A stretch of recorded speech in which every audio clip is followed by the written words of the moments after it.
Hello बच्चों, स्वागत है फिर से आपका हमारे यूट्यूब चैनल विजयरथ क्लासेस में। पिछली क्लासेस में हमने जो है अपना विदेशी आक्रमण से मिलने वाली प्रमुख जानकारी जो है इससे हमने ऊपर पढ़ा था। आज हम नई क्लास में जो है इसको पढ़ने वाले हैं, इससे हम स्टार्ट करने वाले हैं। आगे की क्लास कंटिन्यू करते हैं। यह क्लास हमारी क्लास नंबर 2 होने वाली है। तो चलिए बच्चों, ज़्यादा देर ना करते हुए हम शुरू करते हैं। तो हम पढ़ रहे थे भारत का इतिहास, जिसके लिए हमने काफ़ी पीछे हम पढ़ चुके हैं और अब हम ये स्टार्ट करने वाले हैं। तो चलिए बच्चों, शुरू करते हैं। विदेशी यात्रियों से मिलने वाली प्रमुख जानकारी। यानी कि ए ऑप्शन रखा हुआ है इसमें। ए के अंदर क्या भाग आने वाले हैं? तो यूनानी रोमन लेखक के बारे में हम पढ़ने वाले हैं। जो यूनानी रोमन लेखक आए थे उनके द्वारा हमसे क्या क्या जानकारी हमें उनसे मिलने वाली है। तो सबसे पहले जो है टेसियस है, जिनका नाम एक लेखक थे। यह ईरान का राजवेद था, यानी कि ईरान के जो है राजवेद थे, ईरान के रहने वाले थे। भारत के संबंध में इनका विवरण आश्चर्यजनक कहानियों से परिपूर्ण होने के कारण अविश्वसनीय है। यानी कि इनके जो संबंध हैं आश्चर्यजनक कहानियों से भरपूर थे। जिन्होंने एक बुक लिखी थी और ये राइटर जो थे टेसियस इनका जो है नाम था और ईरान के रहने वाले थे। बस बच्चों, इनमें इतना ही है। अगला पॉइंट देखते हैं। हेरोडोटस जो दूसरे नंबर पर आए थे यूनानी रोमन लेखक, इनका नाम हेरोडोटस है। इसे इतिहास का पिता कहा जाता है। इनकी पूछ लिया जाता है कि इतिहास का पिता कैसे कहा जाता है, तो इतिहास का पिता कैसे कहा जाता है? इतिहास का पिता हेरोडोटस को कहा जाता है। इसने अपनी पुस्तक है हिस्टोरिका में 5वीं शताब्दी ईसा पूर्व के भारत फारस के संबंध का विवरण क्या है। मतलब कि हेरोडोटस जो है, इसका नाम हेरोडोटस है, यह इतिहास का पिता कहलाता है। इसने अपनी पुस्तक, यानी कि इसके द्वारा लिखी गई जो पुस्तक थी, इस पुस्तक का नाम हिस्टोरिका है। और हिस्टोरिका पुस्तक के अंदर इसने भारत और फारस के पूर्व के संबंधों के बारे में बहुत अच्छी तरीके से जो है बताया है। तो चलिए बच्चों, देखते हैं अगला पॉइंट। इसमें सिकंदर के साथ आने वाले लेखकों में निरियाकस, आर्निक्रियस तथा अस्ट्रिबुल के विवरण अधिक प्रमाणित या विश्वसनीय है। यानी कि सिकंदर के साथ लगभग तीन जो है लेखक आए थे। ये पहले का नाम निरियाकस है, दूसरे का नाम आर्निकेसियस है और तीसरे नाम ऑस्ट्रियोबुल्स है, जो कि सिकंदर के साथ भारत आए थे। और ये प्रमाणित विश्वसनीय है, यानी कि जो इनका प्रमाण है वो विश्वसनीय है, बिल्कुल पक्का है, असली है बिल्कुल। अगला पॉइंट हम देखते हैं क्या है। अगला पॉइंट हमारा मेगस्थनीज। यह सेल्यूकस निकेटर का राजदूत था। यानी सेल्यूकस निकेटर एक राजा थे और उनका राजदूत कौन था? मेगनीज था, जो कि चंद्रगुप्त मौर्य के दरबार में भारत आए थे। यानी कि जिस समय ये भारत में आए थे उस समय भारत में चंद्रगुप्त द्वितीय मौर्य का जो है शासन चल रहा था। उनके दरबार में आए थे। कौन आए थे? मेगस्थनीज आए थे। और ये किसके राजदूत थे? ये सेल्यूकस निकेटर के राजदूत थे। इनके द्वारा लिखी गई जो पुस्तक है उसका नाम इंडिका है। इंडिका में मौर्य युगीन समाज व संस्कृति के विषय में लिखा गया। यानी कि इनकी जो पुस्तक में मौर्य युगीन समाज और संस्कृति के विषय के बारे में लिखा गया है। अगला पॉइंट हमारा होने वाला डाइमेकस। डाइमेकस जो लेखक थे, यह सीरिया नरेस अंतियोकस का राजदूत था। यानी कि जो डाइमेकस लेखक थे यह सीरिया नरेस अंतियोकस का राजदूत था। यानी कि सीरिया में जो अंतिकोस का जो राज चल रहा था उनके जो है ये राजदूत थे। कौन थे? डाइमेकस, जो बिंदुसार के दरबार में भारत आया था। और इस समय भारत में बिंदुसार जो है राज कर रहा था। इनके दरबार में जो है ये आए थे। इनका विवरण भी मौर्यकालीन युग से संबंधित है। ये भी मौर्य युगीन काल से संबंधित जो है रखते हैं। तो चलिए बच्चों, आगे देखते हैं कौन आया था। आगे आया था डाइमेकस। यह मिस्र नरेश टोलमी फिंडेल्फ का राजदूत था, जो कि अशोक के दरबार में भारत में आया था। यानी कि मिस्र के अंदर जो है टोलमी फिनलैंड्स का जो है राज चल रहा था। उनका जो है राजदूत था कौन था? डाइमेकस जो है राजदूत था, जो कि अशोक के दरबार में आया था। यानी कि उस समय भारत में जो राज चल रहा था वो अशोक का चल रहा था। ठीक है बच्चों, आगे देखते हैं कौन सा आगे है। टोलमी। इनके द्वारा 2वीं शताब्दी में भारत का भूगोल नामक पुस्तक लिखी गई। टोलमी जो है एक लेखक है। इनके द्वारा 2वीं शताब्दी में जो भारत का भूगोल नामक एक पुस्तक लिखी गई थी। तो पूछ लिया था कि भारत का भूगोल पुस्तक किसके द्वारा लिखी गई? तो भारत का पुस्तक जो है भूगोल किसके द्वारा? टोलमी के द्वारा लिखी गई। और प्लिनी इसके प्रथम शताब्दी में नेचुरल हिस्ट्री नामक पुस्तक लिखी। यानी कि जो नेचुरल हिस्ट्री पुस्तक है वो किसके द्वारा लिखी गई? वो प्लिनी के द्वारा लिखी गई। और किस शताब्दी में? ये पहली शताब्दी में लिखी गई थी। ठीक है बच्चों, आगे देखते हैं। इस पुस्तक का नाम भारतीय। इस पुस्तक के अंदर क्या क्या जानकारी मिली है? इस पुस्तक के अंदर पशुओं, पेड़ों, खनिज पदार्थों आदि के बारे में विवरण मिलता है। यानी कि प्लिनी के द्वारा जो है इस पुस्तक में भारतीय पशुओं को, पेड़ों को और खनिज पदार्थ आदि के बारे में रखा गया है, जिसने इस बारे में जानकारी दी है। अगला देखने वाले कौन है? अगला है पेरिपोल्स ऑफ द इंथ्री सी। इस पुस्तक के लेखक के बारे में जानकारी नहीं है। एक पुस्तक लिखी गई थी, किसके द्वारा लिखी गई है इसकी कोई जानकारी अभी पूरी तरीके से नहीं मिल पाई है। यह लेखक करीब 80 ईसा पूर्व में हिंद महासागर की यात्रा पर आया था। यह लेखक था जो कि आया था, इसका नाम नहीं पता चल पाया अभी तक। यह लेखक करीब 80 ईसा पूर्व में हिंद महासागर की यात्रा पर आया था। इसने उस समय भारत के बंदरगाहों तथा व्यापारिक वस्तुओं के बारे में बताया था। इसने अपनी पुस्तक में भारत के बंदरगाहों और व्यापारिक वस्तुओं के बारे में बताया था कि भारत में क्या क्या कौन कौन से बंदरगाह हैं और कौन कौन से व्यापारिक वस्तुएं हैं। अब देखते हैं अगले लेखक के बारे में। तो अगला भी लेखक होने वाले हैं हमारे चीनी लेखक। ठीक है बच्चों, तो चीनी लेखक हम पढ़ने वाले हैं, जो कि चीनी लेखक लगभग 3 लेखक आए थे जिनको हम पढ़ने वाले हैं। पहले लेखक फाहियान आया था, दूसरा हमारा संयुगन आया था और तीसरा हेनसोंग आया था। चलिए बच्चों, पहले देखते हैं फाहियान के बारे में। फाहियान लेखक जो था, यह चीनी यात्री गुप्त नरेश द्वितीय चंद्रगुप्त द्वितीय के दरबार में भारत में आया था। यानी कि जो चीनी यात्री था, भारत में उस समय जो है चंद्रगुप्त द्वितीय का वो चल रहा था राज, उस समय जो है भारत के उनके दरबार में जो है आया था। इसने अपने विवरण में मध्य प्रदेश के समाज व संस्कृति के बारे में वर्णन किया है।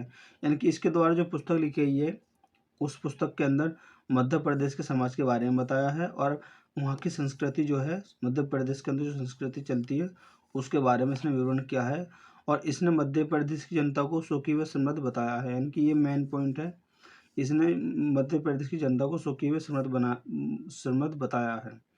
मतलब कि वनडे एग्जाम में पूछ लिया जाता है हर बार कि जो सुखी व समृद्ध जो है मध्य प्रदेश की जनता को किसने बताया था, तो फाहियान ने बताया था, जो कि चीनी लेखक था। ठीक है बच्चों, ये 14 वर्षों तक लगभग भारत में रहा था। मोस्ट इम्पोर्टेंट पॉइंट है ये भी, कितने वर्षों तक वह भारत में रहा था, तो वह 14 वर्षों तक भारत में रहा था। संयुगन, अगला लेखक देखते हैं। संयुगन है जो चीनी लेखक है। यह 518 ईसा पूर्व में भारत में आया था। इसने अपनी 3 वर्षों की यात्रा में बौद्ध धर्म की प्राप्ति एकत्रित की थी। यानी कि ये जो संयुगन लेखक है, ये भारत में जब आया था 518 ईसा पूर्व में भारत में आया था, और इसने अपने लगभग 3 साल में बौद्ध धर्म की जो प्राप्तियां हैं, बौद्ध धर्म ने जितनी भी प्राप्तियां की हैं, उनकी रचनाओं को, उनके ज्ञान को एकत्रित करके एक बुक बनाई थी, जिसके द्वारा इसने लिखा था संयुगन ने लिखा था। किसमें? बौद्ध धर्म की प्राप्तियों के बारे में उसने अपनी पुस्तक में बताया है। अगला लेखक हमारा होने वाला हेनसोंग। यह हर्षवर्धन के शासनकाल में भारत में आया था। मतलब कि हेनसोंग जो चीनी यात्री है, उस समय भारत में हर्षवर्धन का शासनकाल चल रहा था। मतलब कि भारत में हर्षवर्धन राज कर रहा था। हेनसोंग 629 ईसा पूर्व में चीन से भारतवर्ष के लिए प्रस्थान किया और लगभग 1 वर्ष की यात्रा के बाद सर्वप्रथम वह भारतीय राज्य कपिस पहुंचा। यानी कि 629 ईस्वी में भारतवर्ष के लिए प्रस्थान किया। मतलब हेनसोंग ने 629 ईसा पूर्व में चीन से जो भारत में आया। कब आया? 629 ईस्वी में आया। ठीक है, प्रस्थान किया और लगभग 1 वर्ष की यात्रा के बाद सर्वप्रथम वह भारतीय राज्य कपिस पहुंचा। यानी कि भारत का जो राज्य कपिस था, 1 वर्ष के बाद वह वहाँ पहुंचा। भारत में 15 वर्षों तक ठहरकर, यानी कि जो है हेनसोंग जो चीनी यात्री है, लगभग भारत में 15 साल तक वह रुका। ठहरकर 645 ईसा पूर्व में चीन लौट गया। यानी कि 645 में चीन लौट गया। लगभग टोटल उसने जो है 15 साल तक जो है भारत में अपना समय बिताया और ज्ञान की प्राप्ति की। यह बिहार में नालंदा जिला स्थित नालंदा विश्वविद्यालय में अध्ययन करने तथा भारत से बौद्ध ग्रंथों को एकत्रित कर ले जाने के लिए आया था। यानी कि यह भारत में जो आया था, सबसे पहले भारत के बिहार में आया था। बिहार के अंदर जिला पड़ता है नालंदा। नालंदा में ही स्थित है नालंदा विश्वविद्यालय, जो जिले के नाम से है नालंदा विश्वविद्यालय। उसमें इसने रह करके अध्ययन किया और भारत में बौद्ध ग्रंथों, यानी कि उस समय भारत में जो बौद्ध ग्रंथ थे उनकी जानकारियाँ एकत्रित करके बुक बना करके ले जाने के लिए वह आया था। इसका भ्रमण जो है वेदांत सियुकी नाम से प्रसिद्ध है। यानी कि जो इसकी यात्रा थी, इस यात्रा को नाम दिया गया, क्या नाम दिया गया? इस यात्रा को सियुकी नाम से प्रसिद्ध किया गया। इसने 1338 देशों का विवरण मिलता है। यानी कि इसकी जो पुस्तक है उसके अंदर 138 देश थे, उनके बारे में जानकारियाँ मिलती हैं। इसने हर्षकालीन समाज, धर्म, राजनीति के बारे में वर्णन किया। और इसकी पुस्तक की खास बात क्या थी? इसने जो है हर्षकालीन समाज, धर्म, राजनीति के बारे में लिखा था। इसके अनुसार सिंध का राजा शूद्र था। यानी कि इसके जो अनुसार था, वो सिंध का जो राजा होने वाला था वो शूद्र कहलाया। इसके द्वारा हेनसोंग ने बुद्ध की प्रतिमा के साथ साथ सूर्य और शिव की प्रतिमा की भी पूजन किया। यानी कि हेनसोंग, ये भी मोस्ट इम्पोर्टेंट पॉइंट होने वाला है वनडे एग्जाम की नज़र से। बल्कि उसने पूछ लिया जाता है कि सूर्य और शिव की प्रतिमा की पूजनीय एक साथ करने वाला कौन था। चीनी यात्री वो हिनसोंग था, जिसके द्वारा इनकी पूजा की गई थी।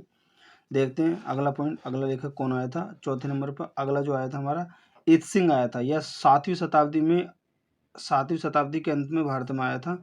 उस समय 7वीं जो शताब्दी थी वो अंत हो रही थी। इसने अपने विवरण में नालंदा विश्वविद्यालय, विक्रमशिला विश्वविद्यालय तथा अपने समय के भारत का वर्णन किया है। यानी कि इत्सिंग ने जो है अपनी बुकों में नालंदा विश्वविद्यालय के बारे में बताया और विक्रमशिला विश्वविद्यालय था उसके बारे में अपने समय की जानकारी इसने अपनी पुस्तक में दी है। देखते हैं अगले लेखक कौन है। अगले लेखक हमारे होने वाले हैं अरबी लेखक। तो चलिए बच्चों देखते हैं सबसे पहले कौन सा लेखक था। अरबी लेखक जो था सबसे पहले अल बरूनी लेखक था, जो कि भारत में आया था। यह महमूद गजनवी के साथ भारत आया था। यानी कि महमूद गजनवी एक राजा था, इसके साथ वह आया था। और अल बरूनी ख्वाजिम या खीच जो है एक आधुनिक तुर्कमेनिस्तान था, तुर्कमेनिस्तान का यह रहने वाला था। अरबी में लिखी गई इसकी कृति किताब उल हिंद तहकीक हिंद भारत की खोज आज के इतिहासकारों के लिए महत्वपूर्ण स्रोत है। मतलब कि इसके द्वारा महत्वपूर्ण पुस्तकें लिखी गई हैं, जिनका नाम किताब उल हिंद है और तहकीक हिंद है। किसके द्वारा लिखी गई? अल-बरूनी के द्वारा लिखी गई। और अल-बरूनी कौन था? एक अरबी लेखक था। किसके साथ आया था? यह महमूद गजनवी के साथ भारत में जो है आया था। ठीक है, यह एक विस्तृत ग्रंथ है। जो ग्रंथ और दर्शन त्योहार, इसने जो अपनी ग्रंथ में अपनी पुस्तक के अंदर धर्म, दर्शन, त्योहार, खगोल विज्ञान, कीमिया, रीति रिवाज, प्रथाओं, सामाजिक जीवन, भारतोल, माप, विधि, मूर्तिकला, कानून, मापतंत्र, विज्ञान आदि विषयों के आधार पर 80 अध्ययनों में विभाजन किया। यानी कि इसने लगभग 80 अध्ययनों को जो है एकत्रित करके अपनी पुस्तक में लिखा और सारे ही इंपॉर्टेंट पॉइंट थे जिसने लिखे थे अपनी पुस्तक में। इसमें राजपूतकालीन समाज, धर्म, रीति रिवाज, राजनीति आदि पर सुंदर प्रकाश डाला। मतलब इसने विशेष जो ध्यान दिया था राजपूतकालीन समाज, धर्म, रीति रिवाज, राजनीति आदि पर सुंदर जो इसने विचार अपने डाले थे, जो इसने अपनी पुस्तक में लिखे थे। चलिए बच्चों देखते हैं अगले पॉइंट क्या होने वाला। अगला होने वाला लेखक हमारा इब्न बतूता। इब्न बतूता जो था एक अरबी लेखक था, जो दूसरे नंबर पर आया था। किसके बाद आया था? ये अल-बरूनी के बाद आया था। इसके द्वारा अरबी भाषा में लिखा गया उसका यात्रा वृत्तांत, जिसे रहला कहा गया, यानी कि इसके द्वारा जो यात्रा की गई थी उसको यात्रा को रहला कहा जाता है। 14वीं शताब्दी में भारतीय उपमहाद्वीप के सामाजिक तथा सांस्कृतिक जीवन के विषय में बहुत ही प्रचुर तथा सबसे रोचक जानकारियां देता है। यानी कि इसके द्वारा जो 14वीं शताब्दी में भारत के उपमहाद्वीप थे, भारत का समाज था, संस्कृति थी, उसके जीवन के बारे में बहुत ही सरल तरीके से अपनी पुस्तक में उसकी जानकारियाँ लिखी थी। सन 1333 ईस्वी में दिल्ली पहुंचने पर इसकी विद्वता से प्रभावित होकर सुल्तान मोहम्मद बिन तुगलक ने इसे दिल्ली का काजी या न्यायाधीश नियुक्त कर दिया। जब जैसे जैसे ये 1933 में इसने सारी जानकारी हासिल कर ली और इसके द्वारा ये सब जानकारी अपनी पुस्तक में लिखी गई, तो उस टाइम में दिल्ली में जो राजकर्ता मोहम्मद बिन तुगलक राज कर रहा था, उसने इनकी उपाधि को देख करके इन्हें जो है दिल्ली का काजी या न्यायाधीश नियुक्त कर दिया था। बच्चों देखते हैं अगले लेखक कौन है। अगले लेखक है हमारा, अन्य लेखक में नाम आ जाता है तारानाथ। यह एक तिब्बती लेखक था। इसने कयुंगर और तयुंगर नामक ग्रंथ की रचना की थी। यानी कि जो अन्य लेखक में आ जाता तारानाथ, यानी कि तारानाथ कहाँ से था? तारानाथ जो था तिब्बती लेखक है। तारानाथ जो है तिब्बती लेखक है। इसने कयुंगर और तयुंगर नामक 2 ग्रंथ लिखे थे। किसके द्वारा लिखे गए? तारानाथ के द्वारा। इनसे भारतीय इतिहास के बारे में जानकारी मिलती है। ठीक है, अगला लेखक हमारा मार्को पोलो। यह 13वीं शताब्दी के अंत में पांड्य देश की यात्रा पर आया था। इस विवरण का पांड्य इतिहास के अध्ययन के लिए उपयोगी है। अगला हमारा पॉइंट होने वाला है इसमें पुरातत्व संबंधी साक्ष्य से मिलने वाली जानकारी, यानी कि पुराने समय में जो हमें जानकारी मिली है, जिन जिन यंत्रों से मिली है, हम उसको अब देखने वाले हैं। पहला पॉइंट हमारा होने वाला भारतीय पुरातत्व शास्त्र का पितामह, यानी कि जो पुरानी चीज़ें हमें मिली हैं उसका पितामह किसे कहा जाता है? उनका पितामह कहा जाता है सर एलेक्जेंडर कर्निंग को कहा जाता है। अगला पॉइंट हमारा है 1400 ईसा पूर्व के अभिलेख बोगाज कोई के वैदिक देवता मित्र, वरुण, इंद्र और नातस्य के नाम से मिलते हैं। अगला पॉइंट हमारा इसके अंदर मध्य भारत में भागवत धर्म विकसित होने का प्रमाण यवन राजदूत हेलियोडोरस के वेसमन गरुड़ स्तंभ लेख से मिला है। अगला पॉइंट इसमें हमारा होने वाला सर्वप्रथम भारतवर्ष का जिक्र हम्पी गुफा में मिला है। मोस्ट इम्पोर्टेंट पॉइंट है वाला, ये वनडे एग्जाम में हर बार पूछा जाता है कि हम्पी गुफा किसका अभिलेख है? तो भारतवर्ष जो है भारतवर्ष में इसका जो है जिक्र हुआ है, किसका, हम्पी गुफा में। सर्वप्रथम दूरवृक्ष का जानकारी देने वाला अभिलेख सोहगोर अभिलेख है। यह अभिलेख में संकट काल में उपयोग हेतु खनन सुरक्षित करने का भी उल्लेख है। अगला पॉइंट इसमें है, भारत पर सर्वप्रथम होने वाला हूण आक्रमण की जानकारी भीतरी स्तंभ लेख से प्राप्त है। इनकी भीतरी जो स्तंभ है उससे लेख से प्राप्त होता है कि आक्रमण हमारा सर्वप्रथम कब हुआ था। सती प्रथा का पहला विवरण साक्ष्य है, एरन अभिलेख भानुगुप्त से संबंधित से प्राप्त है। इनकी सती प्रथा का जो पहला अभिलेख है वो हमें यहाँ से जो है मिला है। अगला पॉइंट हमारा यह है, सातवाहन राजाओं का पूरा इतिहास उसके अभिलेखों के आधार पर लिखा गया है। रेशम बुनकर की श्रेणी की जानकारी मंदसौर अभिलेख से प्राप्त होती है। इनकी रेशम बुनकर की जो श्रेणी है ना वो हमें मंदसौर अभिलेख से प्राप्त होती है कि ये जो कुछ बुनकर भी क्या करते थे। कश्मीरी नवपाषाणकालीन पुरा स्थल बुर्जहोम से गर्तावास गड्ढा घर का साक्ष्य मिला है। इसमें उतरने के लिए सीढ़ियाँ होती थी। यहाँ मनुष्य के साथ उसके पशु कुत्तों को भी दफनाने की प्रथा प्रचलित थी। मतलब कश्मीरी नवपाषाणकालीन पुरा स्थल में जो है मनुष्य के साथ साथ उनके जानवरों को, जो कुत्ते वुत्ते पालते थे, उनको भी दफना दिया जाता था उनके साथ साथ। प्राचीनतम सिक्कों को आहत सिक्के कहा जाता था। इनकी जो पहले के सिक्के होते थे उनको आहत कहा जाता था। पूछ लेता है कि आज सिक्कों को क्या कहा जाता है, प्राचीन सिक्कों को। इसी की सहायता से कासार्पण कहा गया। सर्वप्रथम सिक्कों पर लेख लिखने का यवन शासकों ने किया। इनकी सबसे पहले सिक्कों पर लेख लिखने का कार्य किसने किया, तो सबसे पहले सिक्कों पर लेख लिखने का कार्य यवन शासकों द्वारा किया गया। ये मोस्ट इम्पोर्टेंट लाइन है। तो चलिए बच्चों जानते हैं महत्वपूर्ण अभिलेख, मतलब उनके शासक और उनके द्वारा जुड़े हुए अभिलेख। हाथी गुफा अभिलेख जो है प्रतिरीति अभिलेख है, जो कि कलिंग राजा के द्वारा ये बनवाया गया था। जूनागढ़ का अभिलेख है जो कि गिरनार कहलाता है अभिलेख। ये किसके द्वारा, राजा दमन के द्वारा बनवाया गया था। तीसरा है नासिक अभिलेख जो कि गौतमी बलसी के द्वारा, और प्रयाग स्तंभ लेखक जो है समुद्रगुप्त के द्वारा। ऐहोल अभिलेख जो है पुलकेशिन द्वितीय के द्वारा। और मंदसौर अभिलेख जो है मालवा नरेश यशोवर्धन के द्वारा। और ग्वालियर अभिलेख जो है प्रतिहार नरेश भोज के द्वारा। और भीतरी जूनागढ़ अभिलेख स्कंदगुप्त के द्वारा। और देवपाड़ा अभिलेख जो है बंगाल शासक विजय सेन के द्वारा। नोट में अभिलेखों का अध्ययन एपिग्राफी कहलाता है। जो अभिलेखों का अध्ययन करते हैं उनको एपिग्राफी कहा जाता है। उस अध्ययन को एपिग्राफी कहा जाता है जो अभिलेखों का अध्ययन करते हैं। अगला पॉइंट इसमें होने वाला है, समुद्रगुप्त वीणा बजाते ही मुद्रा वाले सिक्के से उसे संगीत प्रेमी का होने का प्रमाण मिला है। यानी कि समुद्रगुप्त जो था वो वीणा बजाता था, और इससे यह साबित होता है कि वह संगीत का प्रेमी था, उसे संगीत बहुत पसंद था। यानी कि वीणा बजाते हुए कौन सा राजा पसंद था, तो ये क्वेश्चन बनता है कि वीणा बजाते हुए कौन से राजा को प्रिय था, तो वो कौन सा था, समुद्रगुप्त। तो चलिए बच्चों अगली हेडिंग देखते हैं क्या है। अगली हेडिंग होने वाली हमारे हरिकी मेंडू जो कि पुदुचेरी के निकट है, जो कि रोमन सिक्के प्राप्त हुए हैं। यानी कि रोमन जो सिक्के प्राप्त हुए हैं, हरिकेमेंडू जगह कहाँ पड़ती है, पुदुचेरी के निकट पड़ती है। नोट, सबसे पहले भारत में संघर्ष वर्मा, सुदभुन भूमि, वर्मा में म्यांमार, और मालवा में स्वर्णद्वीप, और कम्बोडिया में कम्बोज, और जावा में जयद्वीप में स्थित हुई है। उत्तर भारत के मंदिरों की कला की श्रेणी देखते हैं कैसे कैसे थी। उत्तर भारत के मंदिरों को, जो उत्तर भारत में मंदिर हुआ करते थे उनकी वो नागर शैली कहलाती थी। और दक्षिण के जो मंदिर होते थे उन्हें द्रविड़ शैली कहते थे। दक्षिणापथ के मंदिरों के निर्माण में नगर और द्रविड़ दोनों शैलियों का प्रमाण यह वेसर शैली कहलाती है। ये ठीक है बच्चों, आगे पढ़ते हैं क्या है। आगे होने वाला पंचायत, यानी कि शब्द मंदिर रचना शैली से संबंधित है। यह हिंदू मंदिर तथा पंचायत शैली का कहलाता है। जब मुख्य मंदिर पर 4 सहायक मंदिरों से घिरा होता है। पंचायत मंदिर के उदाहरण, कंदरिया महादेव मंदिर जो है खजुराहो में स्थित है। ब्रह्मेश्वर मंदिर भुवनेश्वर में है। और लक्ष्मण मंदिर जो है खजुराहो में है। और लिंगराज मंदिर भुवनेश्वर में है। 10 अवतार मंदिर देवगढ़ जो कि उत्तर प्रदेश में है। गंडेश्वर मंदिर जो है महाराष्ट्र में स्थित है। चलिए बच्चों आगे वाली नेक्स्ट क्लास में तीसरी क्लास नंबर 3 होने वाली है। आज हमने क्लास नंबर 2 कंप्लीट कर लिए। क्लास नंबर 3 में हम प्रयाग ऐतिहासिक काल के बारे में जो है पढ़ेंगे। चलिए बच्चों मिलते हैं नेक्स्ट वीडियो में।